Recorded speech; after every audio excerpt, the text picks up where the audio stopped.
Olá, tudo bem? É preciso mudar. Afinal, por que é preciso mudar? Essa é a discussão que se faz aqui do podcast, né? Lógico, idealizado pelo empresário Renato Marins. E toda semana estamos aqui conversando por que é preciso mudar. Os assuntos são os mais variados, que vai desde o empreendedorismo. Aliás, o senhor Renato começou com essa história, essa palavra nem existia, né? Mais de 50 anos na estrada. Se fala de turismo, desenvolvimento da cidade, se discute a cidade que se mostra, se discute as coisas do Brasil. Esse é o objetivo aqui do É Preciso Mudar. Senhor Renato, toda a discussão que se faz aqui durante toda a semana é sempre com a intenção de orientar as pessoas percebam que a todo momento dá para mudar. É esse o caminho? Sim, quando a gente fala em mudar, nós estamos tentando, querendo convencer as pessoas que tem que mudar os seus sistemas, assim, radicalmente, mas sim mudar a forma de entender, de compreender as coisas. Porque você vê o seguinte, ao longo do tempo, no meu tempo, por exemplo, a gente estudava muito menos e não existia essa tecnologia de hoje. E depois, com todo esse avanço da tecnologia, aonde nossos filhos, nossos netos, cada vez têm que estudar mais, cada vez têm que perder mais tempo estudando. E eu até no meu tempo, eu entendi que eu queria era aprender coisas para poder estar mudando de profissão, para poder se compreender. E não me cabia na minha cabeça que eu teria que estudar tanta coisa para depois esquecer aquela bodega toda. Então eu achava que aquilo ali você ia perder muito tempo e depois o resultado não seria, e realmente isso aconteceu. Então hoje você vê o seguinte, depois disso tudo, que ninguém tem mais tempo para nada, agora com a internet, e cada vez se cobra mais dos alunos, mais trabalho, mais conhecimento, mais estudos, e chegamos numa tal forma que agora isso vai ser tudo jogado para baixo. Por quê? Graças à inteligência artificial. Sim. O que é a inteligência artificial? É um programa muito mais avançado que vai buscar a origem dos problemas. Porque eu sempre falo, porque quando a gente discute qualquer assunto, e eu falo muito que na vida tudo se processa ao longo do tempo.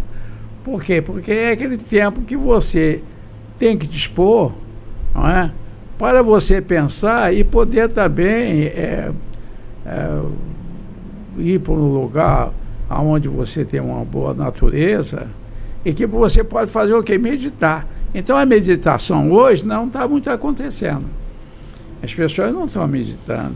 E é preciso. E é preciso. Então é preciso meditar, porque tem aquele problema todo, você resume na metade dos problemas, para você ter a metade de tempo para que você possa meditar. E através da meditação você vai buscar o início dos problemas. E com isso você vai ter uma condição de respostas na sua profissão, na sua vida do dia a dia muito melhor, porque você pensou, quantas vezes, às vezes a gente se aborrece, tem um aborrecimento e tal, mas depois você medita, para pensar, reflete, acalma, vai refletir e você volta atrás. E é o que nós precisamos fazer. Então, onde eu falo sobre essa mudança, porque é uma mudança de você acompanhar um certo sistema que foi instituído ao longo aí de séculos e não se adiantou nada. Nós estamos vendo hoje um mundo todo em crise, em conflito, com toda a tecnologia que existe, e não há dinheiro que chegue, gastando fortunas, cada vez mais em armamento e coisas assim, praticando coisas que e muitos até em nome de religião, em nome de Deus. Sim. Quer dizer, então realmente é preciso que haja aí que a gente passe a refletir mais e passa a ter que mudar isso, porque do jeito que está indo, está numa situação muito ruim. Já viu que não deu certo, né? Exatamente. Todo dia. Exatamente. O que a gente tem sempre chamado a atenção aqui, observado, é que a gente discute, claro, as coisas da cidade, porque a vida começa nas cidades. E nada melhor. E esse ano nada melhor que o seu Renato, que tem, já morou em várias partes, em várias cidades, e sempre mudou daqui, mudou dali, enfim, tentando compreender a cidade. Seu Renato, com toda a sua experiência, o seu Renato foi lá ajudar a fundar Brasília, voltou agora lá, esteve lá em Brasília, foi no Congresso, enfim. Ficou triste porque viu algumas coisas que, por ser a capital do país, também parece que está dando para trás, como rodoviária fechada, uma série de coisas. Não, os elevadores, a rodoviária está funcionando. A rodoviária funciona, mas grande parte das coisas, né, o serviço público não deixa. Seu Renato, uma das coisas que se discute sempre aqui é por que as cidades menores, no caso de Cabo Frio, a gente moramos em Cabo Frio, e o senhor vem de uma cidade pequena também, por que Cabo Frio não é eficiente? O que falta? É gestão, falta pessoas, falta vontade política ou é tudo junto? Não, o grande problema nosso é problema, quem dera que fosse problema de gestão, porque uma empresa, qualquer negócio, que quando ele não vai bem, quando aí os proprietários, os acionistas, os sócios, vai buscar um outro sócio, vai buscar um gestor para fazer uma boa gestão, mas no nosso caso não se resolve com gestão, porque se resolve mudando o sistema, e isso aí é uma operação muito maior, não é coisa de um só, é coisa de uma sociedade para que possa trabalhar em conjunto. É o que acontece e que cada vez a situação está mais grave. Por quê? Porque depois aí de centenas de milhares de anos, né, que a humanidade vive, agora que está se descobrindo, por exemplo, a importância de preservar o planeta e quanto que todos nós, seres, a gente vive prejudicando o planeta.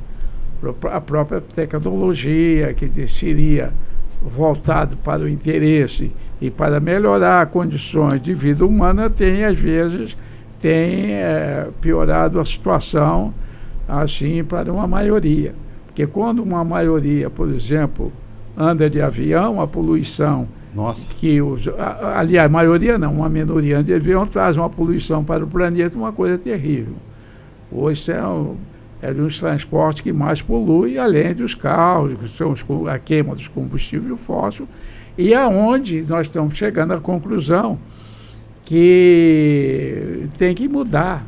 Você tem que mudar a forma de consumir, a forma de... hoje, felizmente, existem outros projetos na base da eletricidade, da energia renovável, tanto do vento como do sol, e existe também uns outros combustíveis que não são tão poluentes como o petróleo, porque então está se entendendo que a vida, apesar de centenas de anos, agora que está se descobrindo que a vida não termina em nós. Não é? Quer dizer, não adianta a gente buscar alguma coisa, tocar um negócio para que você possa ganhar muito dinheiro para aproveitar depois. Então a vida a gente tem que entender que não se resume a isso, se resume em nós preservarmos e darmos condições para todos os segmentos, para que todas as outras pessoas possam continuar e tendo uma vida mais saudável, uma vida melhor, com menos desigualdade. Então, por quê? Porque isso tudo passa a nos afetar, é o que está acontecendo. E por que a cidade não é eficiente, como a maioria das cidades no Brasil? E uma das principais causas é sempre o sistema político. Em todo o mundo, e nós avançamos pouco. Enquanto outros países melhorar a forma de legislar, a forma daqueles que governar melhor, e nós não, nós ainda estamos muito atrasados com esse sistema, que nós estamos vendo que essa situação hoje que o país está caminhando, entra governo, sai governo, e aumenta a dívida pública, aumenta continua o preço do alimento, continua. Quer dizer, por causa de um sistema que, se não mudar esse sistema, se não buscar as causas, a gente não vai sair fora disso. Se trata da saúde, como um médico pedindo ao paciente exames, pesquisando as causas, e nós temos que pesquisar as causas e mudar esse sistema. Mas como é que muda, você atacar? A população tem que estar consciente que é preciso mudar? Sim, e o grande problema maior é que está em quem são os formadores de opinião. Os maiores problemas estão nos mais esclarecidos, que querem obter maiores vantagens para si próprio. E aqueles que são mais ignorantes, que estão mais, que são as classes menores, eles não têm uma outra situação a não ser aí pedir favores políticos e depois votar, porque eles não têm outra alternativa. Quer dizer, então eles são vítimas e pela sua falta de conhecimento, mas levado pelos que são as lideranças, que são os líderes, são aqueles que teriam o dever de ter recebido mais talentos, de colocar o seu talento a serviço do outro, e assim não faz. Mas a história nos mostra, seu Renato, que em um determinado momento, né, ao longo da vida é assim, a história mostra isso, né, desde a construção das pirâmides do Egito, enfim. A população escravizada chega em um determinado momento em que ela se revolta, né? Quer dizer, aí parte para a revolta. Não precisa chegar a esse ponto de se revoltar e partir para uma revolução, coisa parecida. Já poderia tomar iniciativa. Aliás, esse ano é um ano eleitoral, já se pode tomar essa iniciativa agora. Pois é, né? Mas aí se revolta e vai cair na mão de um outro ditador. Tem casos na América Central, essas ilhas, né? Sim. Onde existia muito domínio das colônias, principalmente aqueles que plantavam cana, que eram escravizados, e às vezes se revoltavam, e depois aqueles que financiavam aquela revolta, entendeu? No final caía na mão deles. Quer dizer, eles usavam como se usam aí a fé do povo, né? Dizer, olha, esse fulano está no governo, não presta e tal, por isso e isso, faz a cabeça, e o povo chega nas urnas, ele dá a resposta através das urnas, e depois ele cai na mesma situação. Aliás, tem uma... Inclusive, eles se compõem. Esses que dizem que estão brigando um com o outro, não briga nada, briga aqui. Mas depois se reúne lá num churrascaria, em bons restaurantes, em outras cidades. Aliás, sobre isso. Vão combinar. E a história mostra a história do pão e circo, né? Quer dizer, quando os romanos têm aí, a gente, em outros programas, vai passar alguns trechos aí, em que o senador fala para o imperador, diz, olha, os homens estão revoltados, a população está com fome, tem que fazer alguma coisa. Então, pão e circo, ou seja, distribui pão e faz uma diversão lá para eles, que eles se acalmam e a gente continua no poder. Não mudou muita coisa não, né, senhor Renato? Exatamente, porque você vê o seguinte, nós estamos agora no ano eleitoral, não é? Essa seria uma boa oportunidade para você mudar isto. Mas o que acontece? Né? Aí vem as propagandas, aquele que tem mais o poder de ter um partido maior, tem uma verba maior, agora ainda tem essa verba aí para fazer a propaganda política, quantos bilhões, não sei quantos bilhões, que é um absurdo, né? Porque se você mudar o sistema político, acabar com as coligações e tendo voto distrital, você vai seria uma forma de se diminuir muito os custos das campanhas. Otimizar as campanhas. Exatamente, porque a pessoa, por exemplo, um candidato a deputado estadual não precisava estar fazendo campanha lá no sul fluminense ou lá no interior aí do centro do estado ou no norte do estado. Quer dizer, então ele faria a campanha só local, onde seria a base dos votos dele, que é através do voto distrital. Mas isso não ocorre, e ainda as pessoas dizem assim, e às vezes os candidatos, voto porque eu sou daqui e tal.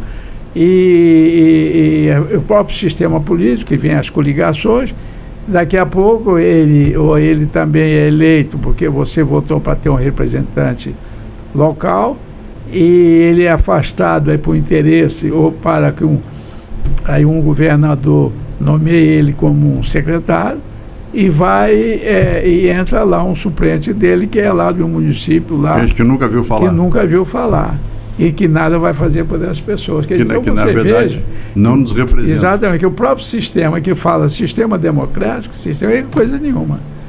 É só na conversa, que falar democracia, que democracia? Que democracia é essa?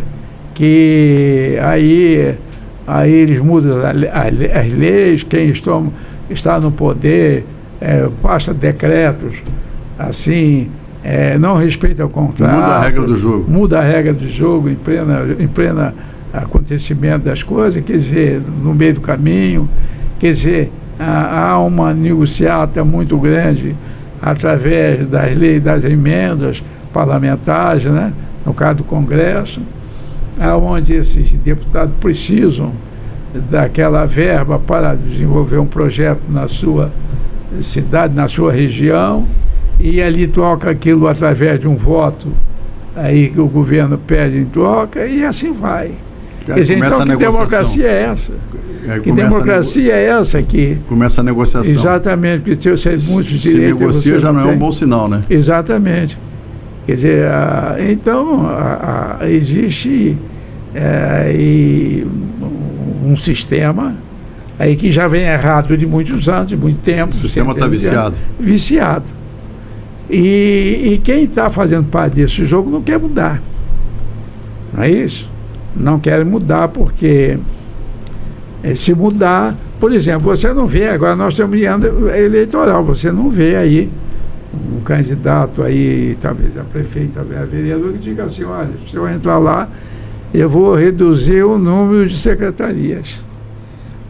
Olha, eu vou ser obrigado a dispensar muita gente que é para poder usar essa verba e vou empregar outras pessoas na frente que vão trabalhar, porque eu vou ter como fazer obras, e melhorar a parte da saúde, do ensino, da educação e tal, e é onde você vai privilegiar aqueles que trabalham. Então, se fizer isso, corre o risco de perder a eleição. Então, ninguém tem essa coragem de falar isso, ou de propor e de seguir se eleito, seguir com essa promessa. Na verdade, o resumo aqui é o seguinte, né? Usando um termo bem popular, quem está dentro não quer sair, quem está fora quer entrar. Exatamente. E se você está assistindo, é preciso mudar. Claro que você vai continuar aqui com a gente fazer um breve intervalo. E já volta aqui, não é preciso mudar.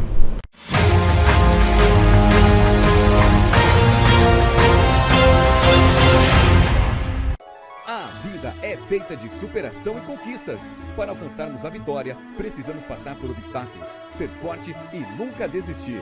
Porque sabemos que com fé, paciência, cautela, ética, união e trabalho, podemos recomeçar. Não importa em qual etapa da vida paramos, o importante é que estaremos juntos para retomar nossa caminhada e reconstruir nosso comércio.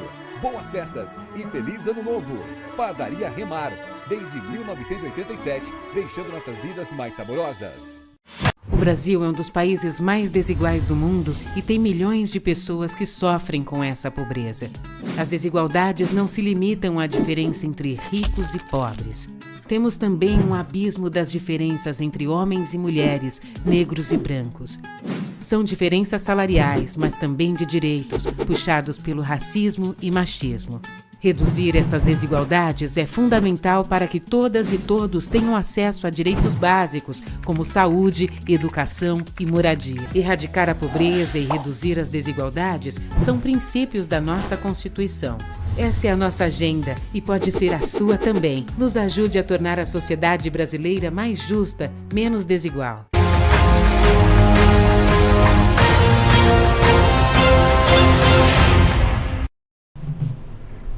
Muito bem, de volta com É Preciso Mudar. Afinal, por que é preciso mudar? As pessoas perguntam e esse questionamento tem que fazer parte da vida de todos nós. Tem que mudar, mas por que é preciso?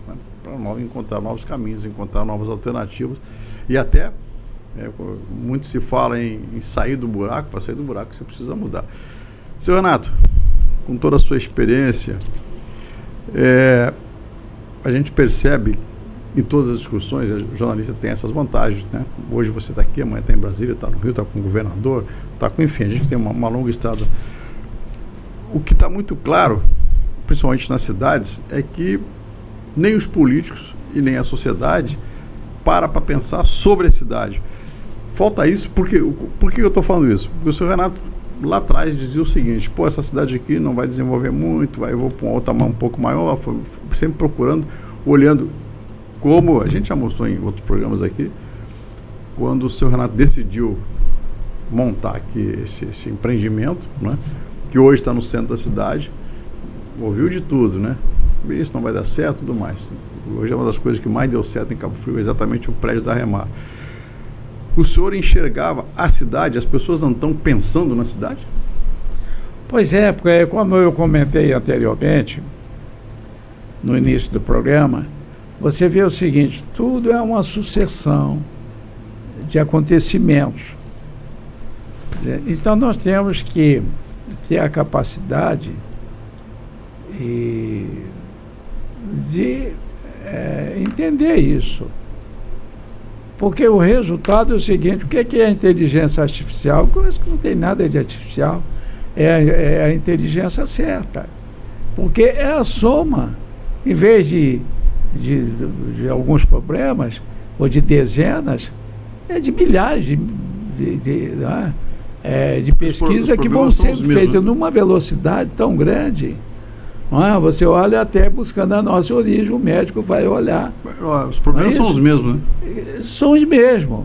É só uma questão de você buscar e você entender. E vai para isso, você tem que ter certo conhecimento e ter a coisa que eu falei, você tem que ter tempo para meditar. Não é isso? Porque aquele que perde tempo meditando não está perdendo tempo, está ganhando tempo. Está investindo. E aquele que tanto é que quando qualquer uma pessoa, um estudante, que tem que fazer uma prova e está estudando, chega um certo ponto que a cabeça dele esquenta tanto, o que ele tem que fazer? Larga, vai dar uma volta, não é isso? Se caminhar na praia como nós possamos caminhar e assim... ir de encontro aí com a natureza extraordinária, sem dúvida, que é esse mar, e você ali respira um ar puro e tal, e você vai buscar, e você vai, poxa, o negócio, e você acha a saída. E você vem com a saída e resolve aquele problema. E que você achava que não teria condições de resolver, porque você está tão ali naquele negócio que a cabeça acaba misturando tudo. Não é? Acaba misturando, porque o nosso cérebro, ele esquenta tanto, as informações são tantas como um computador. Então você tem que desligar ele, deixar ele refrescar um pouco. Deixa esfriar um pouco. Esfriar um pouco e depois você possa utilizar ele. Para poder pensar uma cidade. Exatamente. E aí a sociedade também não adianta ficar só cobrando dos políticos, mas tem que ter um fundamento. Vou dar um exemplo aqui. Luiz Paulo Veloso Lucas escreveu esse livro aqui chamado Qualicidades, que é a qualidade das cidades. Esse livro foi 2002, fazem 22 anos, e o Luiz Paulo foi administrador da Fundação Getúlio Vargas, um homem extremamente qualificado, foi prefeito de Vitória e tirou Vitória lá do buraco, conseguiu botar entre as 5 cidades brasileiras. Isso há 20 anos. Pois é. Senhor Renato, a gente tem inúmeros exemplos, tem a Fundação Getúlio Vargas, que mostram os caminhos, por que as coisas, principalmente aqui na região dos lagos, né, não andam. Falta vontade política, falta o interesse da sociedade. Pois é, porque falta o conhecimento, porque quando nós não acusamos ninguém, fulano, você é culpado, não, porque ele faz parte de um sistema da onde ele foi educado, ou aonde ele fez política, e a política é feita dessa forma. Você entende? Quer dizer, é um sistema que é montado para ser dessa forma. Para não funcionar. Exatamente. Então, aonde você chega a um ponto, que nós chegamos agora, que aí não é por questão de você arranjar só um gestor, eu vou trocar essa Câmara de Vereadores, vou arrumar um vereador e tal. Não, mas se ele vier, que ele vai vir através desse sistema, Porque o próprio sistema político só é candidato quem o sistema quer. Porque já começa errado. Começa errado. Você tem os partidos, aliás, os partidos têm os seus caciques. A Câmara tem que fiscalizar a Prefeitura. Exatamente. Mas acontece que não acontece isso. A Câmara vira aliada da Prefeitura. Exatamente. Por quê? É o erro, né? Porque você vê o seguinte, é preciso... quem está no governo sofre a pressão da Câmara. E também sofre a pressão sobre aqueles candidatos que foram candidatos a vereador e aquelas pessoas que vestem a camisa desse candidato e sempre com a promessa de um emprego, de resolver um problema para ele e tal. E no final ele fica preso. Então isso gera uma despesa sobre a receita que no final não se consegue fazer nada. Ou seja, aí cada vez bota mais gasolina na fogueira, porque você precisa contratar mais gente, precisa... Olha, um exemplo que eu dou foi, infelizmente, aquela votação pela Câmara de Vereadores aqui de Cabo Frio, que foi essa nova planta de valores com esse aumento de IPTU, uma coisa aonde nós estávamos saindo de uma pandemia e nós fomos pegos. Todo mundo. Quer dizer, todo mundo, e tem que fazer uma revisão. Agora eu pergunto para as pessoas que são candidatos, pré-candidatos, se vocês estão dispostos, se for eleito, a propor uma anulação, sei lá, dessa lei. Tem que rever isso. Tem que rever. Quem é que vai ter peito de fazer isso? Primeiro os vereadores. Por quê? Porque você chega a um ponto que não dá. Não tem condições. Não tem condições do negócio prosperar. Quem está governando não tem condições de governar. Não é? Porque você tem que obedecer o sistema. Quer dizer, então é um sistema onde todo mundo é culpado e ninguém é culpado. Quer dizer, todos agem assim, mas no final ninguém é culpado. Por quê? Porque você é vítima de um sistema do qual você entrou como que não tem saída. Quer dizer, é igual uma casa de aranha, aonde, para permanecer lá, você tem que seguir aqueles fios de aranha que vai te prender ali. E se você começar a querer sair fora e tal, até as próprias de lá vai te botar para fora, te dar um chute para jogar você para fora. Porque você não tem a mínima condições de mudar aquele sistema. Você muda com a sociedade através do conhecimento, não é? Através do conhecimento, organizando a sociedade, que era para ser organizada. Existem as associações de classe e as associações de moradores, enfim, então toda a comunidade tem essa missão de pensar a cidade, de pensar colaborando com aquele que está governando. Não é querer mandar, porque não é fazer o nosso papel. Colaborar. Porque é como num negócio, numa indústria, num comércio, aonde os clientes é que determina qual é o tipo de mercadoria que quer comprar, qual é o preço que ele pode pagar, se o custo é custo-benefício, a hora que ele quer ir no comércio. Quem determina não é o dono do estabelecimento, determina são os clientes, e nós também somos clientes do poder público. Então tem que se entender que aonde você não existe essa harmonia, como existe a harmonia da natureza, sim, você não tem condições de trazer o equilíbrio de satisfação para que todos possam ser felizes. Então, enquanto nós não se organizarmos, e as pessoas, eu falo isso, parece coisa que a gente está falando coisa do outro mundo. Você fica aí propondo projetos de negócios, de desenvolvimento da cidade, e para as coisas que você está falando uma língua completamente diferente que ninguém entende ou não quer entender. Mas é exatamente sobre isso. E eu citei aqui o livro do Luiz Paulo Veloso, né, que há mais de 20 anos, que foi prefeito 2 vezes lá de Vitória, e conseguiu tirar a cidade lá das últimas colocações, colocou entre as 10 melhores do Brasil, porque mudou e a sociedade acreditou, né, e cobrou, obviamente, dele os resultados apareceram. Hoje você vai à Vitória, realmente uma cidade se manteve ali.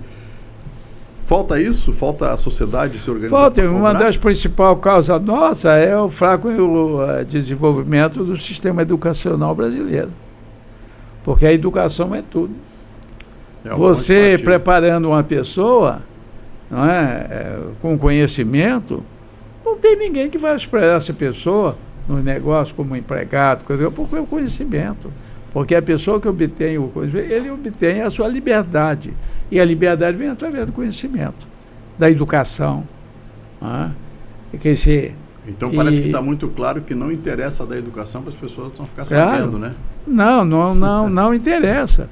Você vê, por exemplo, aí um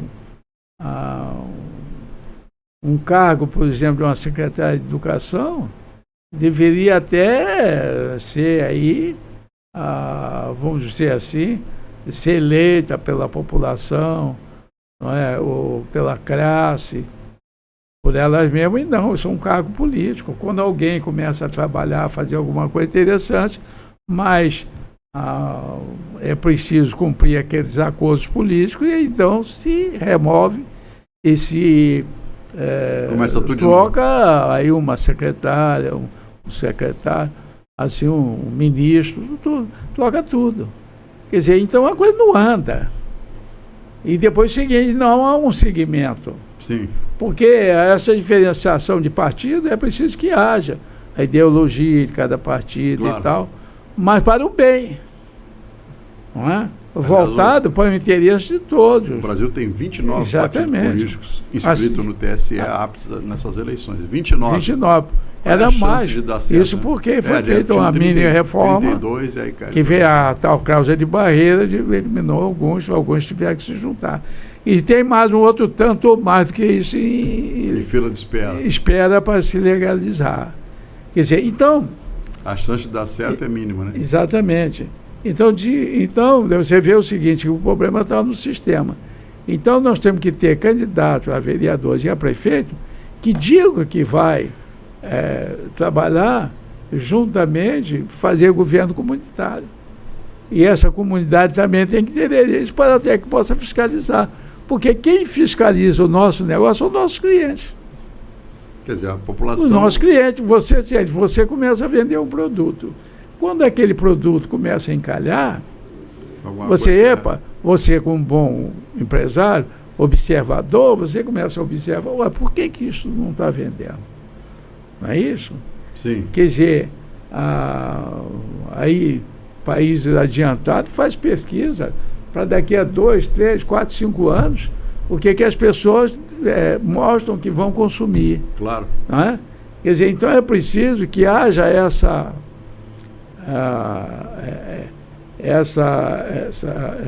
mudança da forma de pensar e se agir, porque do jeito que está sendo prejudicial a todos nós. Aonde eu digo que você não existe ninguém bem-sucedido. Sim. Quando você diz que eu não sou bem-sucedido. Como eu posso ser bem-sucedido se meu funcionário eu não posso dar condições dele crescer? Não é isso? Crescer para que ele possa ganhar mais, para que ele possa melhorar o seu conhecimento, você não tem essas condições. Não tem como fazer um plano de carreira, né? Exatamente, plano de carreira. Nas empresas é fundamental, né? Exatamente. Mas aí a rotatividade é tão grande, por falta de qualificação, por falta de tudo, acaba atrapalhando. Desânimo, né?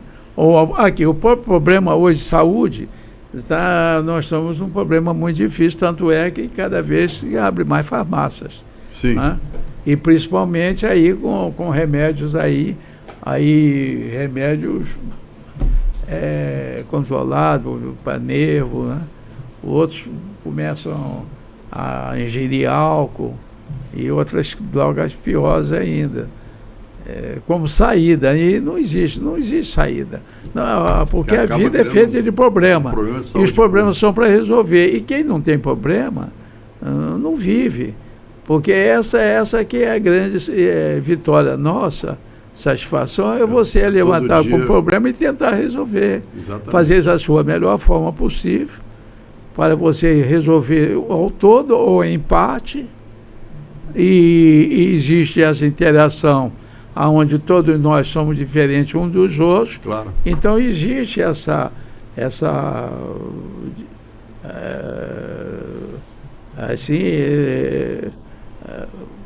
uma mistura de raça.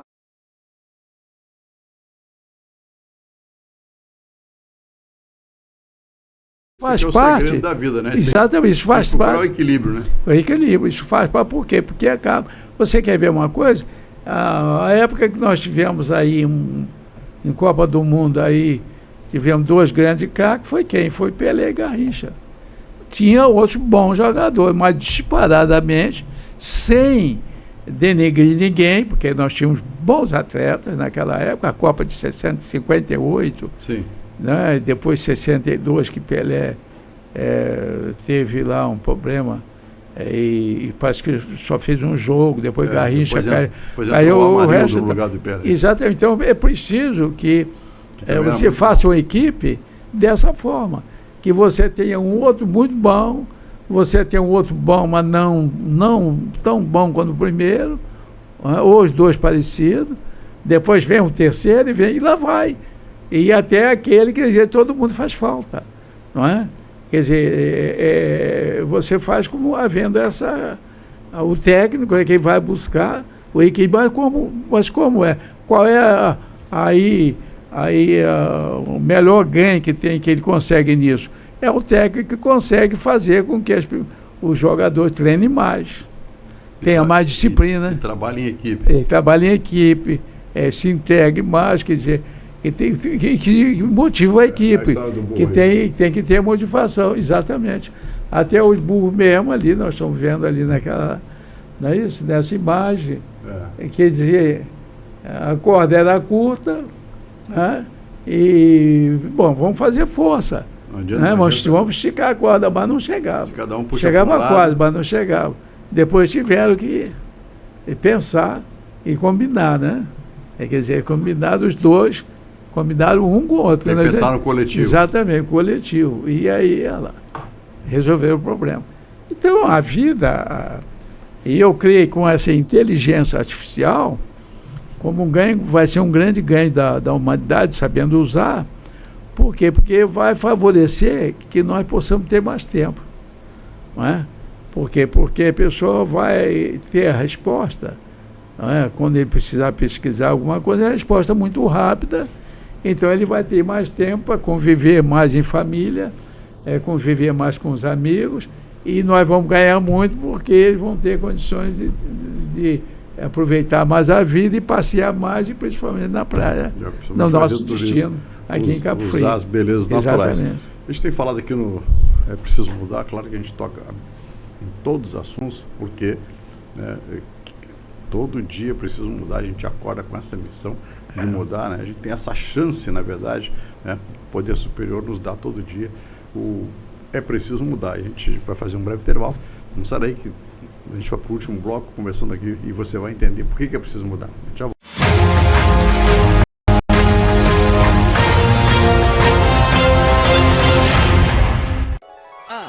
É feita de superação e conquistas. Para alcançarmos a vitória, precisamos passar por obstáculos, ser forte e nunca desistir. Porque sabemos que com fé, paciência, cautela, ética, união e trabalho, podemos recomeçar. Não importa em qual etapa da vida paramos, o importante é que estaremos juntos para retomar nossa caminhada e reconstruir nosso comércio. Boas festas e feliz ano novo! Padaria Remar, desde 1987, deixando nossas vidas mais saborosas. O Brasil é um dos países mais desiguais do mundo e tem milhões de pessoas que sofrem com essa pobreza. As desigualdades não se limitam à diferença entre ricos e pobres. Temos também um abismo das diferenças entre mulheres, negros. São diferenças salariais, mas também de direitos, puxados pelo racismo e machismo. Reduzir essas desigualdades é fundamental para que todas e todos tenham acesso a direitos básicos, como saúde, educação e moradia. Erradicar a pobreza e reduzir as desigualdades são princípios da nossa Constituição. Essa é a nossa agenda e pode ser a sua também. Nos ajude a tornar a sociedade brasileira mais justa, menos desigual.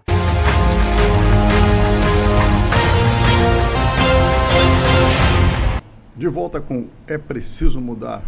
estamos aqui no último bloco conversando com o empresário Renato Marins, idealizador desse projeto, exatamente para ajudar todos nós, né, a mudar todo dia, a encontrar novos caminhos. E, claro, nada mais do que o seu Renato, com mais de 50 anos de experiência no comércio, em investimentos, em cidades, num olhar mais apurado do que dá certo, o que não dá certo, e, lógico, sempre mudando. Seu Renato, com toda a sua experiência, seu Renato já passou dos 80 anos de idade, está aqui tranquilamente. 83 já. 83 anos. Seu Renato, o senhor presenciou mudanças no sistema financeiro brasileiro, que, aliás, a gente aqui, num primeiro momento, nem lembra, não é? De tanta moeda que o Brasil teve nos últimos 40, 50 anos, né? Então, se passou por tudo que foi tipo de moeda, aliás, desde quando o Brasil se tornou independente. E chama a atenção que o Plano Real completou 30 anos, e o Plano Real está aí, né? Hoje a gente ainda tem o Real. De todas essas mudanças, foi o que deu mais certo. Senhor Renato, o senhor sofreu muito com inflação, com mudança de dinheiro, quando, né, todo dia era um preço diferente. O senhor, que é um comerciante, tinha que estar mexendo, de manhã era um preço na prateleira, de tarde era outro, era uma confusão, né? E o Plano Real veio e sentou a economia, né? Exatamente. Então é onde eu falo no sistema político, porque a inflação, ela começou, eu era ainda criança, muito novo, porque começou no final do ano 40. Olha isso. 49, aí na década de 50, que foi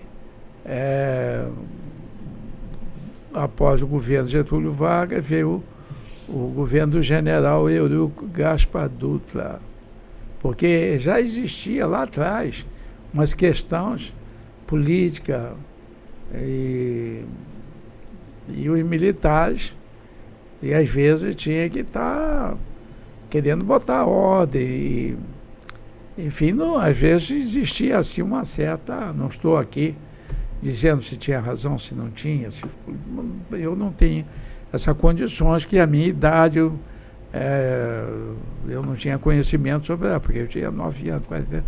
E aí, até 1950, 45 a 50, foi o governo de Eurico Gaspar Dutra. E depois volta Getúlio Vargas ao governo eleito pelo povo. Porque, segundo a história e pelo que se passou, Getúlio Vargas foi colocado no governo não pela eleição.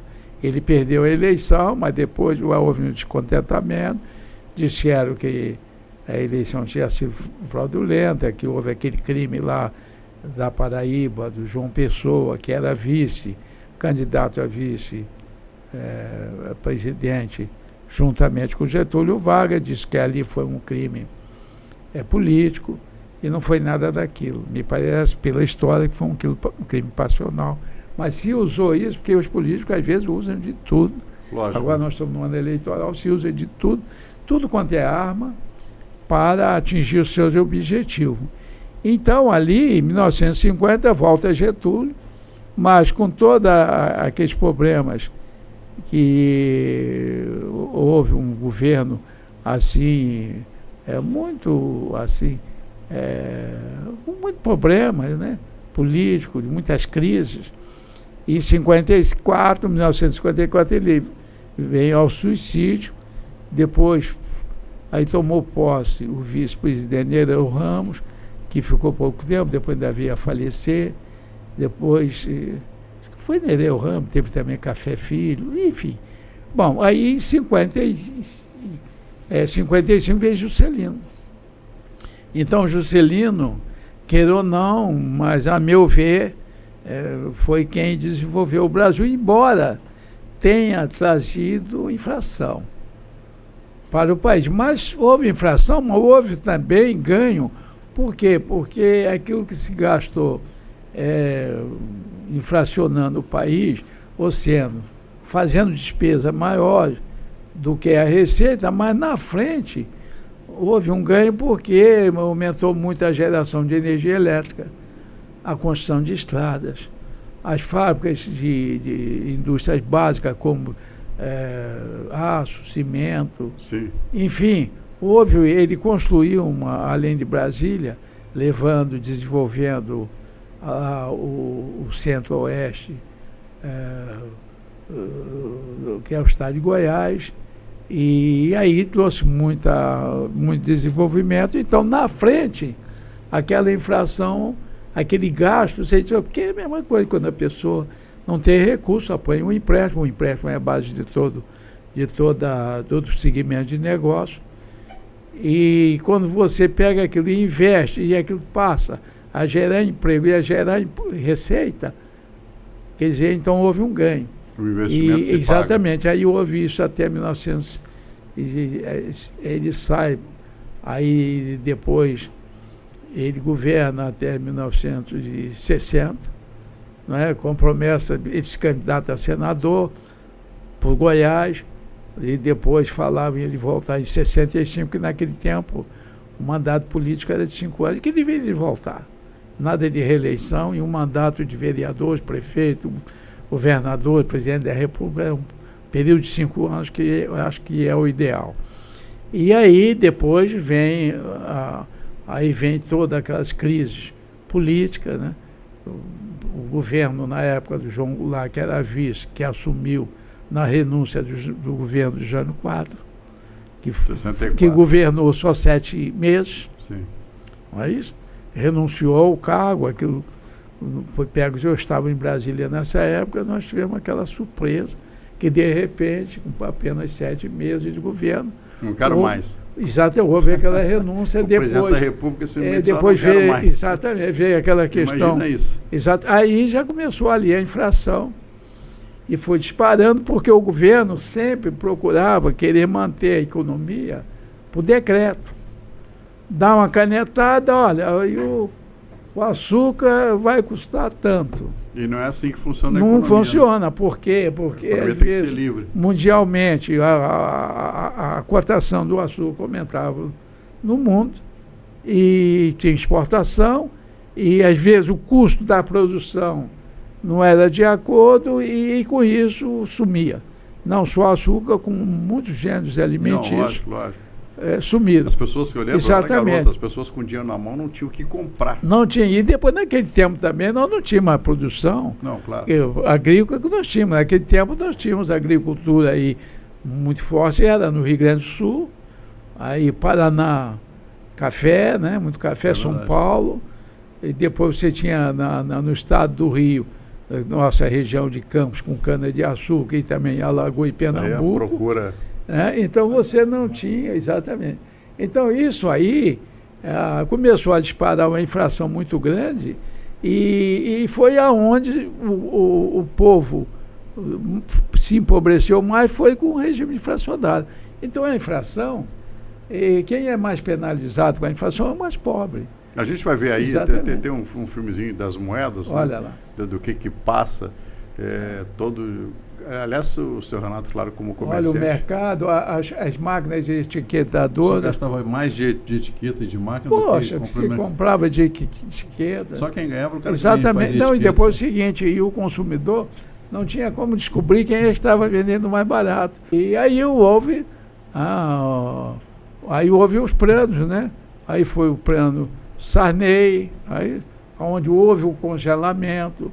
Os açougues fecharam, porque não tinha, os açougueiros não conseguiam comprar carne, os abatedores não conseguiam comprar o boi do produtor. Total. Exatamente. O nosso diretor aqui, esse filmezinho tem 1 minuto, você pode botar ele a rodar aí para poder. Você vai botar durante a. Olha lá, nota de então vamos 50 mil cruzeiros. Olha isso, 50 mil, Aliás, real, R$1.000, cruzeiro, cruzeiro novo, cruzeiro outra vez, cruzado, cruzado novo, cruzeiro novamente, cruzeiro real e finalmente de volta ao real.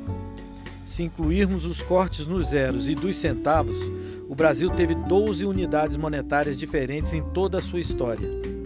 Só nos últimos 50 anos tivemos 5 moedas. O cruzeiro, relançado em 1970, durou 16 anos. Em 1986, foi lançado o cruzado como símbolo do combate à inflação. Durou menos de 3 anos. Em seu lugar foi lançado o Cruzado Novo. Também desmoralizado pelo dragão da inflação, circulou apenas um ano. Em 1990, o novo governo confiscou o dinheiro dos brasileiros e trouxe de volta o Cruzeiro. A aventura durou 3 anos e meio. O Cruzeiro Real foi criado na transição da URV e ficou menos de um ano. Depois de tantos fracassos, finalmente uma moeda que veio para ficar. O real completou 30 anos de existência e nada indica que vamos precisar substituí-lo tão cedo. A estabilidade da moeda é uma conquista ainda muito valorizada pela população porque custou muito caro para gerações de brasileiros. O real foi criado em 1994, mas essa história começa no início dos anos 80. Do meu ponto de vista, a história começou com Peca, que escrevi junto com André Lara Rezende, que foi chamado Peca Larida, que foi a primeira proposta da moeda virtual, né?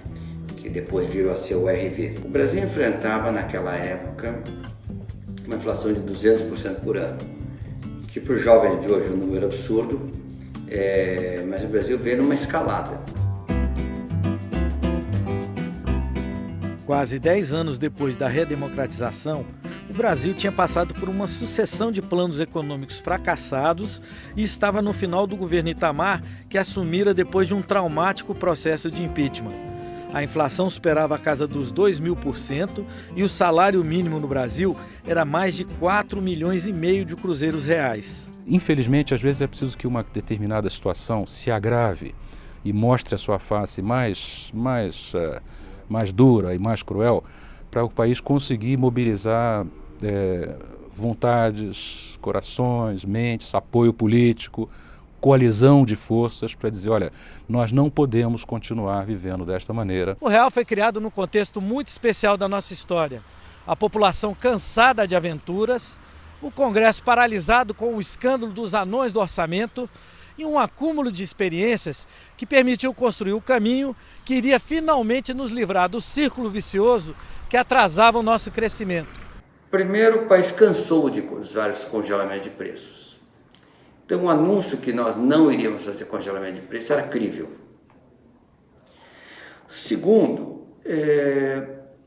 havia um ministro da Fazenda, que no caso era o Fernando Henrique, que se deu ao trabalho de acompanhar todas as reuniões da equipe de economistas, do qual eu fazia parte. O tornou capacitado para defender politicamente o plano, para explicar o plano, sem depender de ter um assessor do lado, e para negociar politicamente o que podia ser negociado. Ele tinha noção do que dava para negociar e o que não dava para negociar. E tinha o respaldo do presidente da República, que era o Itamar Franco. Tem uma condição muito particular. O conhecimento técnico foi importante, mas a habilidade e a liderança política por trás do plano foram fundamentais. Havia setores do meu próprio partido no Congresso que achavam que não havia condições políticas para fazer um plano. E que não era necessário, que bastava diminuir um pouco a inflação, porque haveria eleição depois, e deixar isso para um governo mais estável, com maior expectativa de tempo de poder. Mas não era possível, né? Você não tinha como, a desordem era muito grande, você não tinha informação de nada. No Ministério da Fazenda, Fernando Henrique reúne uma equipe de técnicos para enfrentar o monstro que desorganizava a economia, a inflação. Essa coisa de quem fez o plano, não sei o que, quem fez o plano foi os técnicos. Eu fiz politicamente, ajudei a fazer. E o presidente Itamar deu respaldo. Ninguém faz uma coisa sozinho, isso não é uma coisa, não é um artigo de jornal, é uma reconstrução das instituições no país. Os números antes e depois do real são emblemáticos das mudanças operadas pela estabilização monetária. Nos 15 anos anteriores à nova moeda, o Brasil teve 13 ministros da Fazenda e acumulou uma inflação que ultrapassou a impressionante marca dos 13 trilhões por cento. Nos primeiros 15 anos do Plano Real, tivemos apenas 3 ministros da Fazenda e uma inflação acumulada de menos de 200%. Nos 15 anos anteriores ao real, a inflação esteve fora do controle. Vários planos econômicos foram adotados no período e depois de cada fracasso, a inflação voltava ainda mais feroz. Com o Plano Real, finalmente a inflação foi domada. E mesmo turbulências econômicas ou políticas não foram suficientes para ameaçar a estabilidade da moeda. 30 anos depois, a inflação continua domada. houve resistências, especialmente dos representantes dos trabalhadores.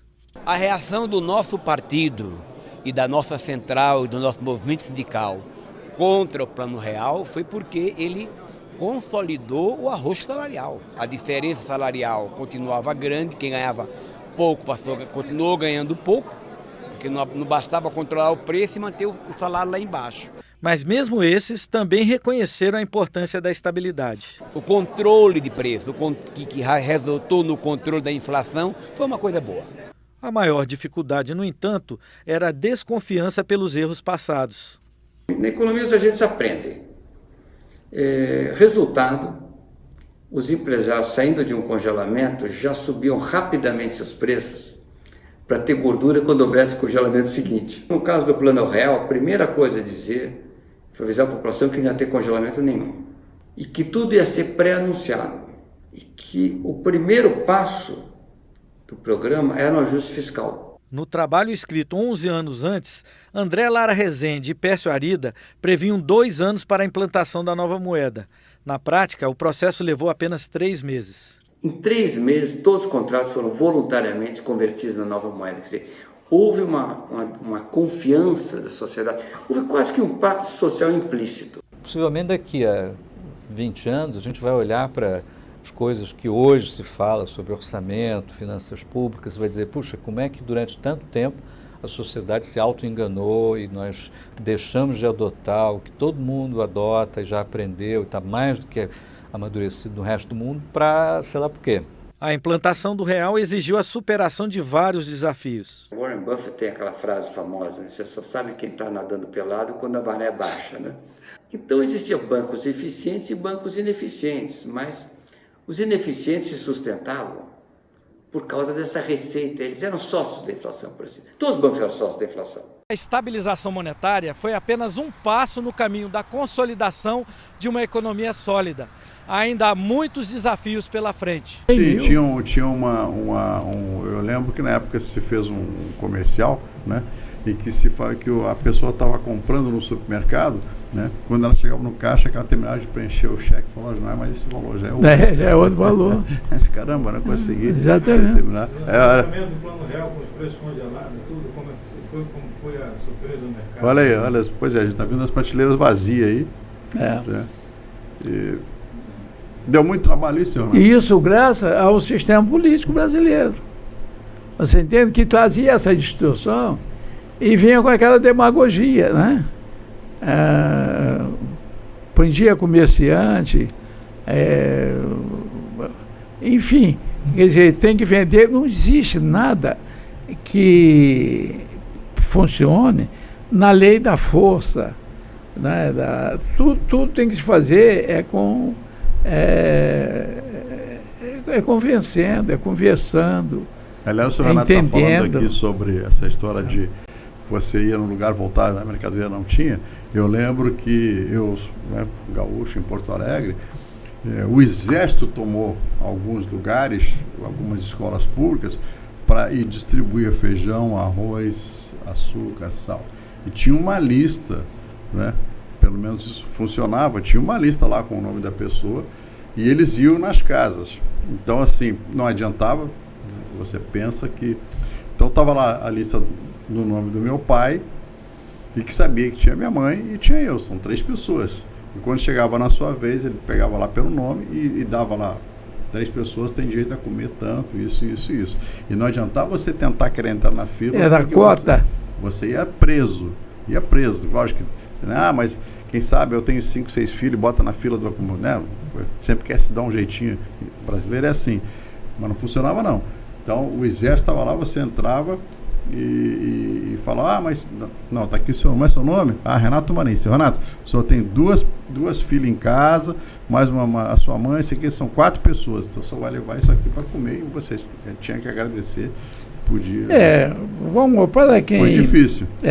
Mas para estamos aqui, né, senhor Renato? Exatamente, para as pessoas entenderem o que faz originar uma inflação, um regime inflacionário.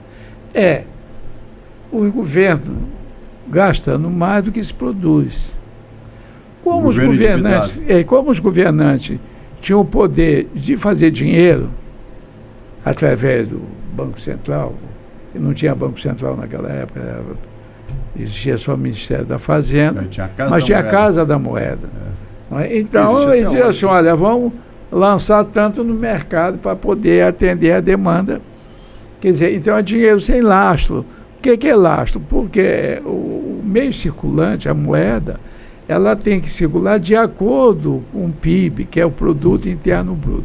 Se você tem produção, ou seja, se você pega, por exemplo, um minério de ferro, em vez de exportar o minério de ferro e transforma ele numa chapa de aço, não é, numa barra de aço, e que pode se transformar num carro, que aí, em vez de exportar o minério, ou exportar, se vai exportar lá o produto acabado do ferro, que é a chapa de aço. Mas se você pode, além disso, exportar o carro, você... É um manufaturado. Né? Exatamente. Você vai ter um ganho muito maior porque do que você está exportando commodities. Commodities são os produtos que você usa para fabricar as coisas. Matéria-prima. Que é a matéria-prima. Quer dizer, então, mas para isso, um país ele tem que desenvolver como faz a China. Porque a China manda para nós o quê? Manda do produto de roupa, de bens. Manda o produto acabado. Ele é doméstico, automóvel, o produto acabado. Com isso, ele consegue ter uma força de trabalho muito grande e com isso gerar muito emprego e que gera muita renda dentro do país. Quer dizer, então, mas com política, tudo pode se fazer, né, para atender o sistema político. Então, naquela época, a inflação cresceu muito e a produção não dava conta de atender e as pessoas tinham dinheiro na mão para comprar, mas não tinham o que comprar. Nós tivemos época que um automóvel usado valia mais do que um automóvel novo. É verdade. Porque o novo você não tinha para comprar e quando a fábrica mandava para a gente, muitas agências que não eram corretas, ou também para poder também, e vendia, atravessava aquilo para o atravessador, para as agências pequenas, que nem chegava aqui o automóvel. E, segundo eles, você tinha que entrar numa fila, não é? Botava um nome e essa fila não andava, e nunca você tinha o carro, e ficava por isso mesmo. Quer dizer, então, de certa maneira, sempre os governantes, infelizmente, eu não quero dizer que não tem que ter governo, tem que ter governo sim, mas tudo tem que acontecer com equilíbrio. É verdade. Você não pode ter um bom governo, nenhum prefeito vai ser bom prefeito se ele não governar junto com a sociedade. Agora, a sociedade que queira o interesse coletivo, não é aquele grupo de pessoas que querem o seu interesse próprio. Porque aí não funciona de acordo com a natureza, com a nossa formação, não se permite isso. Ou nós temos que ir em busca do bom para todo mundo. E isso é possível. Por isso que é preciso mudar. Exatamente. Então você tem que mudar a forma de entender, de compreender e de praticar, de agir dessa forma. Mas todos nós, quando nascemos, temos aí uma capacidade diferente e temos muitas coisas que nos seduz. Esse é o problema. E que eu também não estou fora disso, de você ser seduzido não é? Não cair em tentação. Não cair em tentação, que a própria riqueza, que é o dinheiro, pode comprar, que aí vem prestígio, vem coisa. Então as pessoas, pelas suas ignorâncias, não é? Aonde vem a necessidade do conhecimento divino, que é através das religiões, que funciona como as escolas, né?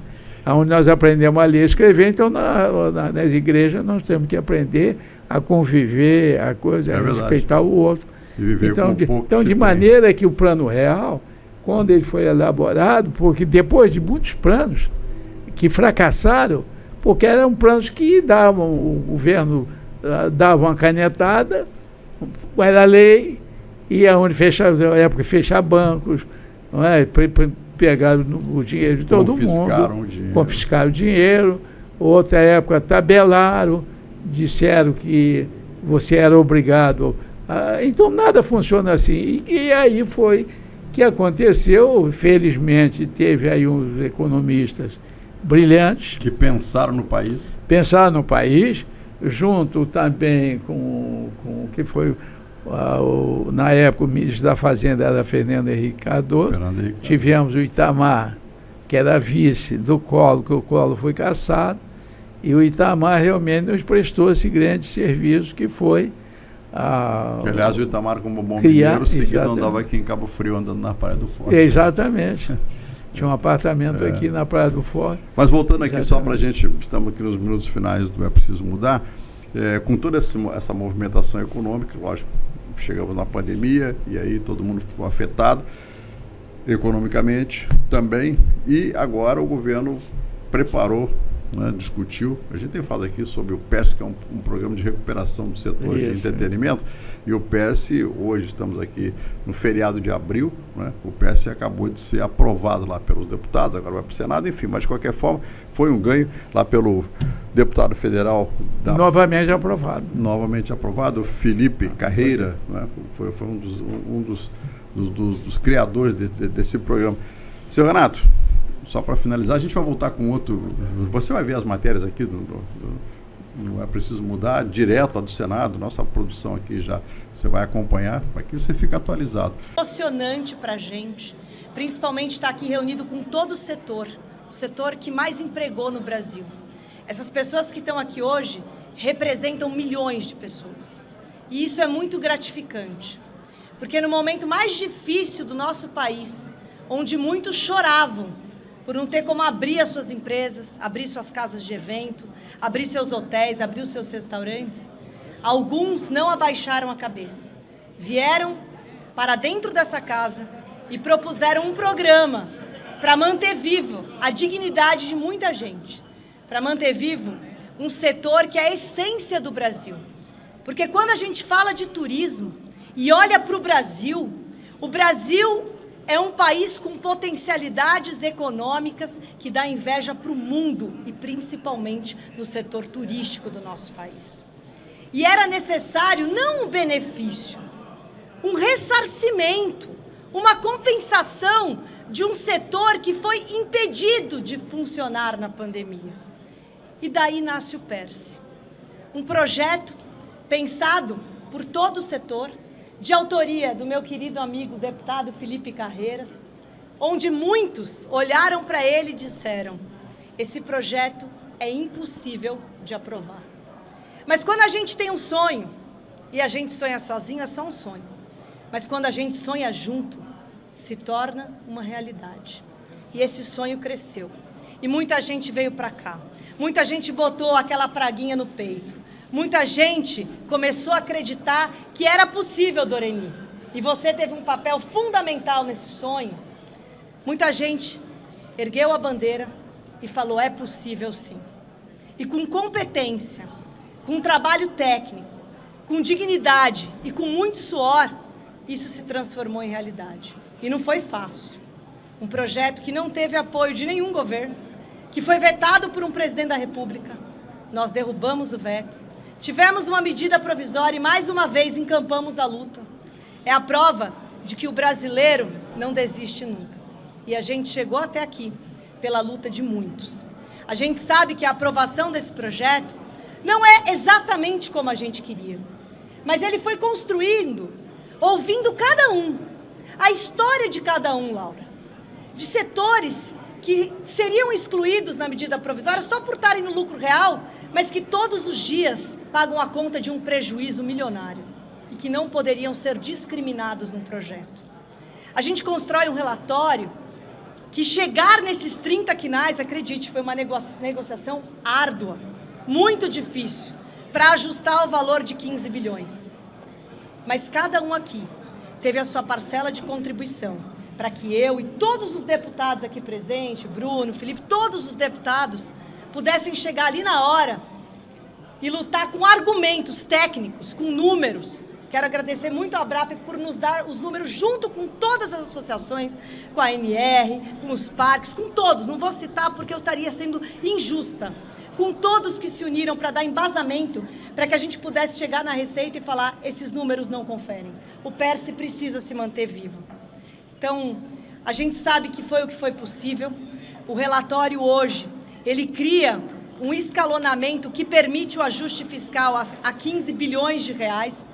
A gente fez uma redução acordada com os líderes de alguns quinais que foram menos impactados no momento da pandemia e que pôde, com esse ajuste, manter vivo o PERSE para mais de 90% das empresas. Então, é um avanço muito especial e eu quero fazer um agradecimento muito importante a cada um de vocês.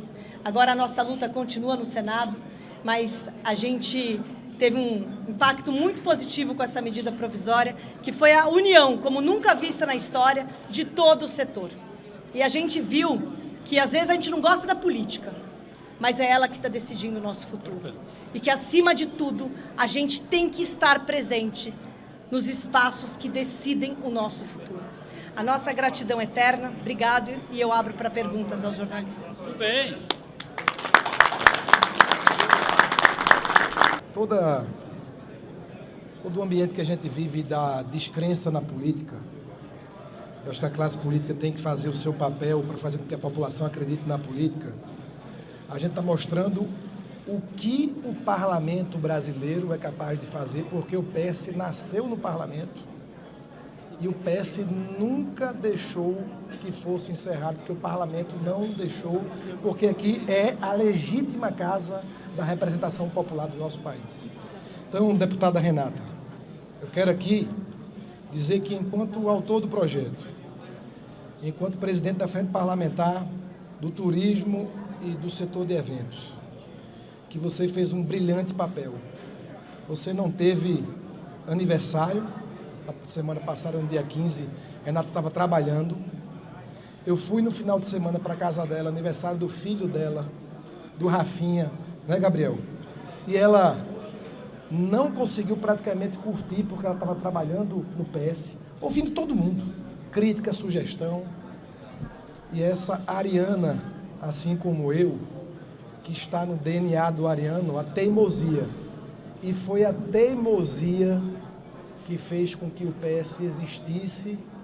Foi essa união inédita que eu tenho a felicidade muito grande de fazer parte da construção dessa iniciativa histórica, justa, que ficará, sem sombra de dúvidas, para a história do turismo e da cultura do nosso país. Então, aqui, a palavra que eu tenho a dizer é de agradecimento à deputada Renata Abreu, agradecer a toda a equipe do teu gabinete, que realmente você tem uma equipe brilhante, como a gente diz lá em Pernambuco, arretada, a toda a equipe do nosso gabinete também, a todos que compõem as associações do trade turístico, de eventos, de cultura, aqui sem nominar nenhum presidente, que todos vocês fazem parte dessa construção.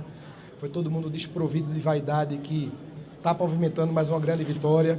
Agradecer mesmo na ausência dela, eu sempre agradeço a senadora Daniela Ribeiro, que mais uma vez será relatora lá no Senado. Então, a palavra aqui, numa noite de muita emoção, de muita gratidão, obrigado a todos vocês, obrigado à imprensa também, que teve a isenção e acompanhou muitas vezes narrativas injustas que a gente teve que fazer de forma respeitosa o combate, munido de número, de argumentos. E aqui na noite de hoje a gente celebra uma grande vitória que, se Deus quiser, vai ser concretizada no Senado. Parabéns, Renata, parabéns a todos vocês. Valeu, Felipe. Mas só para a gente finalizar, seu Renato, finalmente o seu Renato esteve em Brasília lá, lutando pelo PS, foi lá 2 vezes, no foi Senado. no Rio de Janeiro, foi no Senado, foi nos corredores, né? A gente já mostrou isso aqui. Finalmente o PS tomou um caminho, né, para ajudar o empresariado. Sim, porque como foi se discutido, e eu falo muito isso, sobre poder da mobilização. Tudo, né? que acontece aí, infelizmente, é fruto de maus políticos. Maus políticos que esquecem das suas obrigações, são prepotentes, não reconhecem no empresário, no investidor, no empreendedor, do que ele faz de bom. E, na época da pandemia, decretaram, fica em casa, fecha tudo, não pode nada, tudo tem que fechar, E nós tínhamos que bancar essa custa. Sem nenhuma promessa de ajuda e nem reconhecimento nenhum. Porque você tem uma empresa, você tem uma coisa funcionando e você tem uma equipe. E essa equipe, principalmente nós pequenos empreendedores, os nossos funcionários, é como pessoa da família. Claro. Que você sabe do problema dele e você tem que resolver os problemas de 20 anos, dele. Né? Como é que agora nós vamos virar as costas, fecha o negócio e manda todo mundo embora, não se indeniza ninguém porque não tem dinheiro? E pronto, fazia um acordo lá e você se livrava dessas pessoas. Não, nós não podíamos pensar assim. Nós teríamos que sustentar o negócio. E você tem que sustentar o negócio aí funcionando.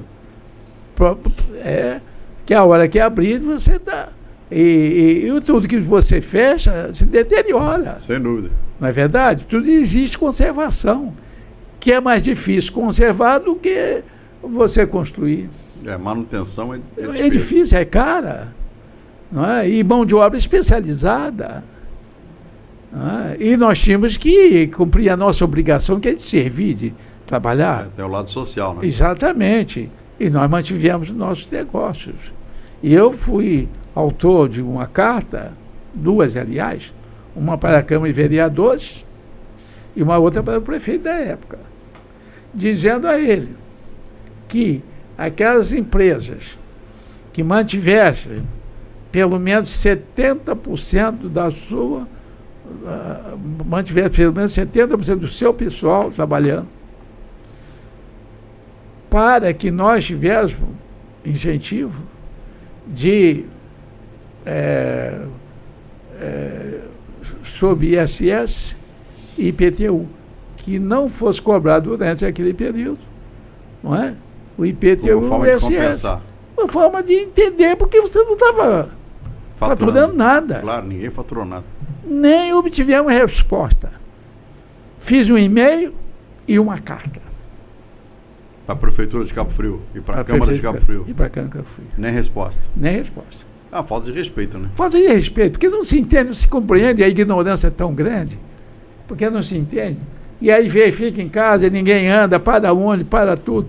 Nós perdemos aqui, porque nós temos aqui as plataformas de petróleo, os embarques do pessoal do petróleo, da Petrobras e outras empresas que prestam serviço a essas plataformas, e tem os seus tripulantes que precisam de vir nos hotéis, claro, e se alimentar aqui nos restaurantes e tal.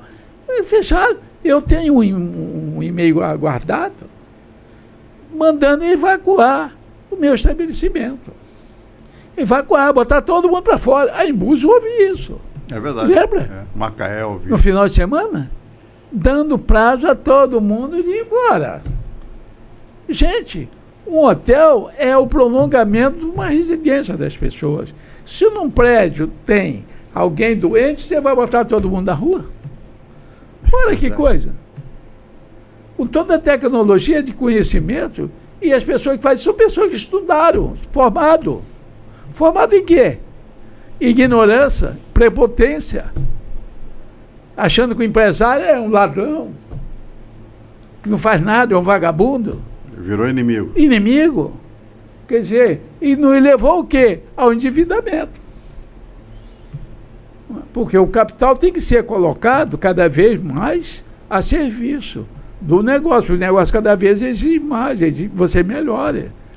Não é? Você tem um equipamento, você tem que ter um equipamento melhor, mais moderno, na área de computador, ainda mais os hotéis. A hotelaria, ela consome muita coisa na área de forração de cama, de roupa de cama, de tapeçaria, forração de móveis, conserto de móveis, compra de eletrodoméstico, a compra de alimentos para café da manhã, restaurante quem tem, enfim, tinta para estar pintando aquela peça, sempre pintando, consertando as portas, a manutenção, a parte elétrica, hidráulica, é direto. Jardins, piscina quem tem, quer dizer, então você movimenta uma série de profissões diferentes e de interesse, aonde as autoridades tinham que chegar e correr em auxílio.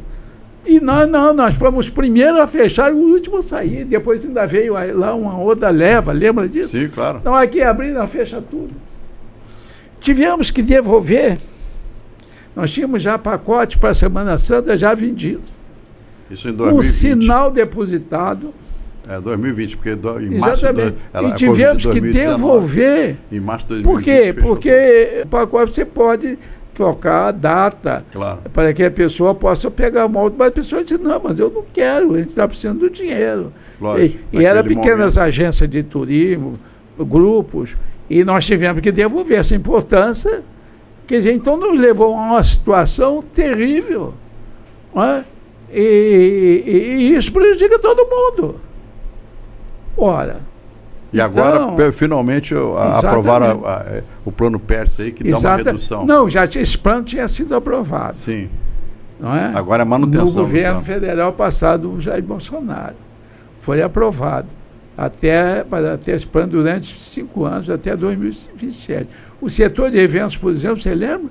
Claro. Os cinemas, teatro, as feiras de negócio, esse pessoal ficaram todo mundo parado, nós também. Quer dizer, aí quando foi agora no recesso parlamentar, o governo precisando de recursos para fazer essas despesas essas que eu estou relatando aqui, que são muitas, e às vezes para atender os compromissos políticos, e aí quis cortar. Então, nós temos um presidente, Manuel Linhares, muito bom presidente da Associação Brasileira da Indústria de Hotéis, que chama ABIH, entidade fundada no Brasil há 70 anos, que existe em todos os estados brasileiros, e temos um presidente que é Manuel Linhares. Com a liderança dele, ele fez um movimento, juntamente com um senador lá da Paraíba e com outros senadores, e tivemos uma sessão extraordinária no Senado Federal, aonde houve um comparecimento, e eu estava lá, você vai ver as fotos, a minha satisfação, eu estive lá, e de maneira que começou aquele levante, e corremos também, durante aqueles 3 dias, nós visitamos, olha lá, o presidente é aquele do meio ali, Manuel Linhares, que chama de baixinho, que ele é da Paraíba, é empresário, ali a Paraíba, não, Ceará. Ele é do Ceará, e o presidente da BIH do Estado do Rio. Não é? E do qual eu me orgulho de ser um dos diretores. Eu era conselheiro, muitos anos, conselheiro, fomos reeleitos diversas vezes, e agora a coisa também, já fui reeleito também como diretor da BIH, que muito me honra, sem dúvida, de pertencer a uma entidade dessa, tão boa, tão organizada, e como cargo de diretor. Representando o Cabo Frio, hein? Exato, eu representando aqui na região, a região, sou eu. Eu represento a região toda aqui, como diretor. Exatamente isso que precisa ser discutido e precisa ser respeitado. A reformulação do Programa Emergencial de Retomada do Setor de Eventos, o PERSE, foi aprovada pela Câmara nesta terça-feira. O Programa de Incentivos Fiscais foi criado em 2021 para ajudar empresas do setor prejudicadas pelo isolamento social imposto pela pandemia de Covid-19. Em 2023, uma nova lei incluiu mais atividades entre as beneficiárias.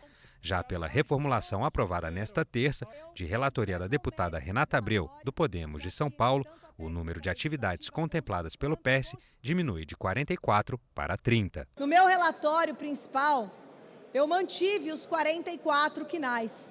No entanto, no Colégio de Líderes, com a apresentação dos números, de fato era necessário uma redução do número de quinais para adequação orçamentária e para garantir que ambos os regimes tributários fossem mantidos no programa. Sem a redução dos quinais, nós teríamos que fazer uma opção somente por um regime tributário. O impacto do programa na economia havia sido estimado inicialmente em 4,5 bilhões de reais, mas chegou à casa dos 17 bilhões com denúncias de irregularidades. E com isso o governo resolveu revogar o PERSE através de medida provisória a partir de abril deste ano. Após forte reação do setor de eventos e do Congresso, no entanto, o Poder Executivo voltou atrás e resolveu encaminhar as mudanças através de projeto de lei. o qual estabelece um teto de 15 bilhões de reais para os incentivos fiscais para o setor pelos próximos 3 anos, ou seja, 5 bilhões por ano, com a reoneração gradativa dos tributos até zerar os benefícios em 2027. A líder da minoria na Câmara, deputada Bia Kicis, do PL do Distrito Federal, apontou que a proposta coloca as empresas em situação de insegurança jurídica. Quando você dá uma alíquota zero, isso equivale a uma isenção. E isenção dada com prazo determinado, o Supremo Tribunal Federal já entendeu que não pode ser revogado sequer por lei, porque é aí que mora a segurança jurídica. A minoria não pode concordar com o projeto, embora reconheça, melhor esse do que a medida provisória, mas pela segurança jurídica e por respeito ao setor, nós não podemos votar favoravelmente. O deputado Gilson Marques, do Novo Catarinense, também concorda que o texto aprovado na Câmara é melhor do que o da medida provisória que revogava o PERSE, mas ainda assim piora o programa. Aqui eu quero reconhecer a relatora, porque não é tão ruim como o governo queria, não é tão ruim como o líder do governo queria com a proposta dele, ficou uma proposta de meio termo, mas ainda assim muito pior do que nós temos hoje. Que, aliás, ainda as empresas que vão continuar no programa, algumas delas vão terminar o benefício de forma escalonada, vão precisar pedir pinico para o político, vão precisar se credenciar, se habilitar, o que hoje é automático. O líder do governo na Câmara e coautor da proposta, deputado José Guimarães, do PT do Ceará, afirmou que as limitações que o texto aprovado atribui ao PERSE reforçam o compromisso do governo com a meta fiscal e o equilíbrio das contas públicas. Nós, ao estabelecermos esse teto, estabelecemos e reafirmamos cada vez mais o compromisso do nosso governo com o equilíbrio fiscal e social do Brasil. Não há nenhuma irresponsabilidade. Se fosse irresponsabilidade fiscal, nós estaríamos colocando todo mundo no programa. Nós estamos colocando aqueles que, de fato, precisam dessa ajuda do governo para, nesses 3 anos, continuarem gerando emprego, gerando oportunidade para os brasileiros e brasileiras. A proposta que reformula o PERSE agora segue para a análise do Senado. O Programa Emergencial de Retomada do Setor de Eventos foi criado na pandemia de Covid-19 para ajudar as empresas impactadas na época. O governo determinou por medida provisória o fim gradual dos benefícios a partir de abril deste ano, mas depois de uma forte reação, enviou ao Congresso o projeto de lei criando o novo PERSE, uma prorrogação do programa com algumas modificações. O projeto aprovado pelo Senado nesta terça-feira reduz de 44 para 30 os setores beneficiados, como hotéis, bares, restaurantes e empresas de produção cultural, e fixa o teto de 15 bilhões para os incentivos fiscais de abril de 2024 a dezembro de 2026. E havia de início, quando a matéria veio à baila, uma contrariedade do governo federal, na medida que entendia que o PERSE foi criado para uma situação absolutamente atípica e emergencial, que foi o advento da Covid. E, portanto, cessado esse advento, se entendeu que deveria voltar ao normal. Mas a vida democrática é isso. A Fazenda e outros setores do governo sentaram com o setor empresarial responsável e, como tudo na democracia, não foi nem aqui nem ali, foi no meio do caminho o consenso ou o acordo possível. Essa negociação que ocorreu aqui, importante, nós temos que elogiar o trabalho do Congresso Nacional e do setor que é organizado, buscou o governo, fez a interlocução junto com os parlamentares e chegamos a esse término aqui, que certamente não é o ideal, mas é o possível nesse momento. Parabenizar a todos aqueles guerreiros e guerreiras do setor de eventos, todos aqueles que contribuíram, e aqui essa casa foi sempre parceira, senhor presidente, e Vossa Excelência foi sempre extremamente atuante, e aqui se faça justiça no que diz respeito à defesa desse setor no programa que é o PERSE. Os senadores também aprovaram incentivos fiscais para a troca de máquinas e equipamentos industriais. As empresas podem deduzir até 50% do valor gasto no ano em que os equipamentos forem instalados e outros 50% no ano seguinte. O desconto poderá ser no imposto de renda de pessoa jurídica ou na contribuição social sobre o lucro líquido. O objetivo é estimular a modernização do parque industrial no país. Seu Renato, 1 minuto para a gente terminar aqui. A gente termina hoje, lógico, né? Toda semana estamos aqui com É Preciso Mudar e sempre, lógico, mostrando, né, os caminhos, né, que a gente, aliás, é sempre um aprendizado aqui, conversar com quem já passou por tantas situações, tantos planos econômicos. E estamos aqui, né, seu Renato, mostrando os caminhos que é preciso mudar. O senhor pode conversar com essa câmera aqui para dar o seu recado? Eu agradeço muito aí a atenção dispensada de todos que estão nos assistindo e dizer o seguinte, que isso aqui é uma ideia, eu conto aqui a minha vida, a minha experiência, não é? De muitas profissões que eu trabalhei, muitos negócios, e é onde eu falo sobre a necessidade da mudança, é porque possamos aí, eu com vocês, cada vez, como aqui também nosso amigo aqui, jornalista, não é isso? Valmor, não é? Nosso amigo aqui, Douglas, na técnica, de estar aqui presente falando isso e cumprindo a nossa missão. Ajudando o próximo. Exatamente. Quer dizer, para que possamos ajudar nós mesmos. Não, sem dúvida, lógico. A vida tem esse ciclo, né? Exatamente. Você, aliás, isso é bíblico, né? Você estende a mão e a mão será estendida. Enfim, e o É Preciso Mudar, né? Tem essa proposta. Toda semana, mais uma vez, muito obrigado pela sua audiência. Aliás, a gente teve uma grata surpresa que teve um É Preciso Mudar, né? Que foi colocado no ar. Tem vários episódios gravados já. E um, assim, em questão de 2 dias, tinha 100 visualizações. Obrigado por sua audiência. Até o próximo. É Preciso Mudar.